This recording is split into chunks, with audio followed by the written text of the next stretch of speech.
श्री राजीव रंजन सिंह जी।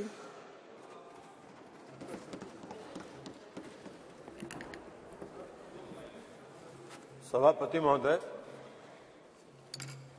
महिला आरक्षण बिल 2023 का हमारी पार्टी जनता दल यूनाइटेड समर्थन करती है। हम समर्थन इसलिए करते हैं कि हमारा विश्वास है महिला सशक्तिकरण में। लेकिन जो सरकार ने जो बिल लाया है और जो इनकी मंशा है, वो मंशा इनको महिलाओं को सांसद में या विधानसभाओं में आरक्षण देना नहीं है। ये 26 पार्टियों का जो INDA ये बना है, उसका पैनिक रिएक्शन है।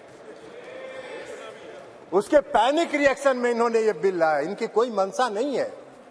ये जुमला है, सबसे बड़ा 2024 का चुनावी जुमला है। ये महिलाओं को छलने का काम इस बार करना चाहते हैं। 2014 में इन्होंने इस देश के बेरोजगारों को छला, 2 करोड़ लोगों को रोजगार का वादा करके। 2014 के में इन्होंने इस देश के गरीबों को छला, काला धन लाएंगे, सबके खाता में 15 लाख 20 लाख पहुंचाएंगे, छलने का काम किया। और इस बार इस देश की महिलाओं को ये छलना चाहते हैं। इनकी मंशा नहीं है। अगर इनकी मंशा अगर इनकी मंशा होती तो 2021 में इन्होंने जाति आधारित जनगणना प्रारंभ कराया होता। इसलिए कि इस देश की मांग है, इस देश की आवश्यकता है कि जाति आधारित जनगणना आप कराएं। और इस सदन में मांग होती रही, आप नहीं कराए, इसलिए कि आपको कराना नहीं। आप गरीबों को, अति पिछड़ों को प्रति न्याय करने में आपका विश्वास नहीं है, आपका भरोसा नहीं है, इसलिए आपने जनगणना नहीं कराया। और अगर आपने शुरू करा होता, अब तक तो जनगणना खत्म हो गया होता और आज लागू हो गया होता ये महिला आरक्षण बिल। आज इसकी जरूरत नहीं होती, लेकिन आपकी मंशा नहीं है। आप 334A जो आपने प्रावधान किया है वो अनिश्चित काल तक चलता रहेगा और 2024 का भारी जुमलेबाजी करके महिलाओं को छलने का काम करेंगे। लेकिन महिलाएं, इस देश की जनता आपकी जान गई है, आप भारी जुमलेबाज हैं। आपके किसी जुमले पर उसको भरोसा नहीं है, उसको विश्वास नहीं। बिहार में आपको जरा सीखो यार, बिहार से सीखो। अभी बता रहे हैं बिहार पहला राज्य है, ये भाषण दे रहे हैं। बिहार पहला राज्य है जो 2005 में सरकार बनी, 2006 में 50% महिलाओं को आरक्षण दिया। 2015 में सरकार बनी, महागठबंधन की सरकार बनी। 2016 में 35% राज्य सरकार की सारी सेवाओं में आरक्षण दिया महिलाओं को। 1 साल के अंदर आपकी तरह 4.5 साल इंतजार नहीं करते रहे।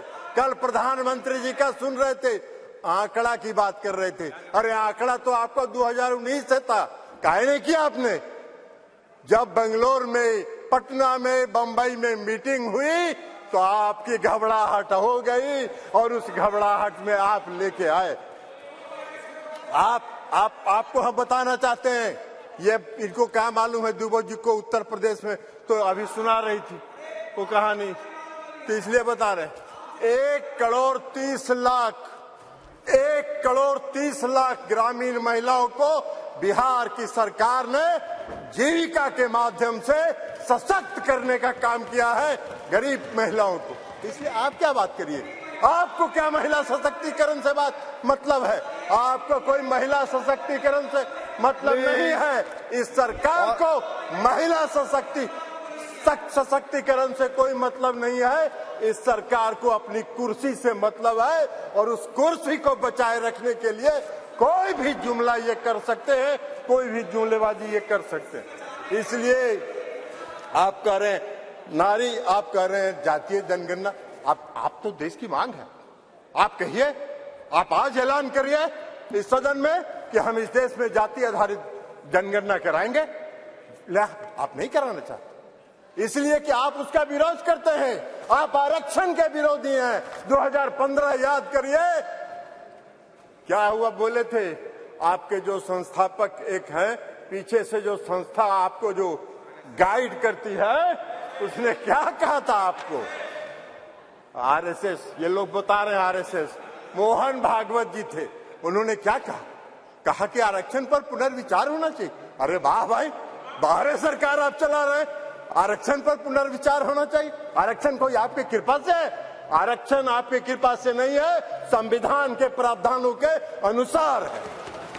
तो इसलिए आप क्या बात करिएगा? आज अगर ये बिल आपने महिला आरक्षण बिल लाया, इसमें भी अति पिछड़ों को आरक्षण दिया जाना चाहिए, उनके भी आरक्षण का प्रावधान महिलाओं को होना चाहिए। हम लोगों ने किया है, हम लोगों ने अति पिछड़ों को 20% का आरक्षण दिया है बिहार में, पंचायती राज व्यवस्था में, नगर निकाय में एकल पद पर दिया है, एकल पद पर आरक्षण दिया है। ये क्या बात करेंगे? ये भी प्रवचन दे रहे हैं, एकल पद पर मिला है। और अभी जब राज्य की सरकार ने, बिहार की सरकार ने जब जाति आधारित गणना कराने का फैसला किया, तो सुप्रीम कोर्ट में केंद्र सरकार उसके विरोध में खड़ी हो गई और सुप्रीम कोर्ट उसका विरोध कर रही है। ये इनका चेहरा है, ये इनका चेहरा है। और ये बात करते हैं नारी शक्ति का जो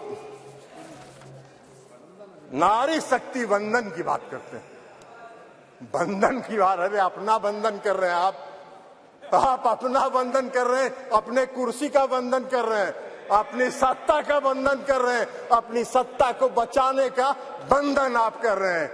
आप वादा करते हैं, आप 2014 में वादा किए और आपके गृह मंत्री जी ने कह दिया, ये जुमला होता है चुनाव में, इसी तरह चलता रहता है। आज आप बात करिएगा नारी शक्ति बंधन का, 2024 के बाद कहिएगा अरे ये तो जुमला होता है, ऐसे ही चलता है चुनाव। यही आपका चरित्र है और यही आपकी मंशा है। इस देश की जनता आपके चेहरे को पहचान गई है, आपको पहचान गई है, आपके झांसे में नहीं पड़ने वाली है। आपको सत्ता से 2024 में मुक्त होगा। वो भय आपको सता रहा है, वो भय आपको सता रहा है और इसलिए ये बिल आप लेके आए हैं, इसलिए इससे कुछ नहीं होना है। और इसे कहते हुए मैं इस बिल का समर्थन करता हूं और इस बिल का समर्थन करते हुए अपनी बात समाप्त करता हूं। श्रीमती राजश्री मलिक जी।